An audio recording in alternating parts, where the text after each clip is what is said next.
To sell a package, all you need to do is enter the item ID of the package into the main sales screen as if it was just another item in inventory, where the quantity will represent the quantity of the items or services included in that package. In this case, we will enter a tanning package into the item ID field, and we will enter the quantity of the products or services that we want to include in this package, in our case, minutes of tanning. So we will input 1500 in the quantity field to represent 1500 minutes of tanning. When you tender this sale, you pretty much tender it the same way as you would any other sale. The only thing you need to make sure of is that in this sale, it is very important to get the customer info correctly to make sure that this package gets assigned to the right client in order for them to be able to use it in the future. Now when a client has acquired a package, in order to use the package, you would go to the Customer Search Add Update feature. In here you need to retrieve the client's info the same way you would if you needed a client's info for any other reason. After you have the client info in front of you, all you need to do is click the Tanning or Service Packages button, which will open up the Tanning or Service Packages feature for that certain client.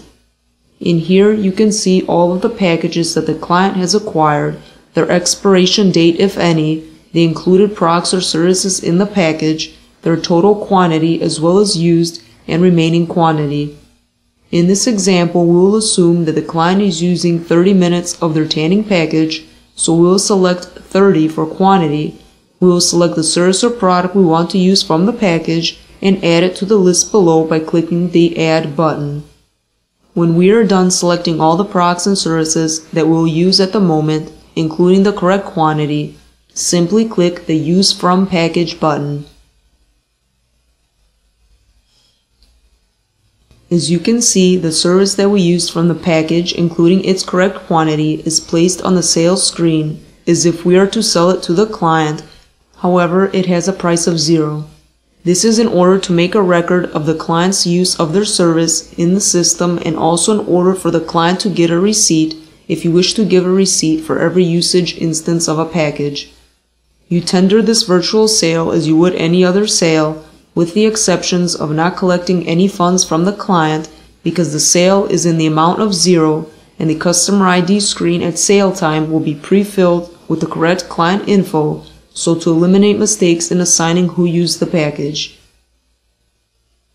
Later, if we go back to the client record and enter their tanning or service packages section, we can see the updated info of the used quantity and the remaining quantity of the service. Also, if you click on either one of those numbers, you will see that the lower details table will display detailed records of when each service or item within the package was acquired, including the employee that helped the client at each instance. This is useful for when and if you and your client need to review their usage of the package.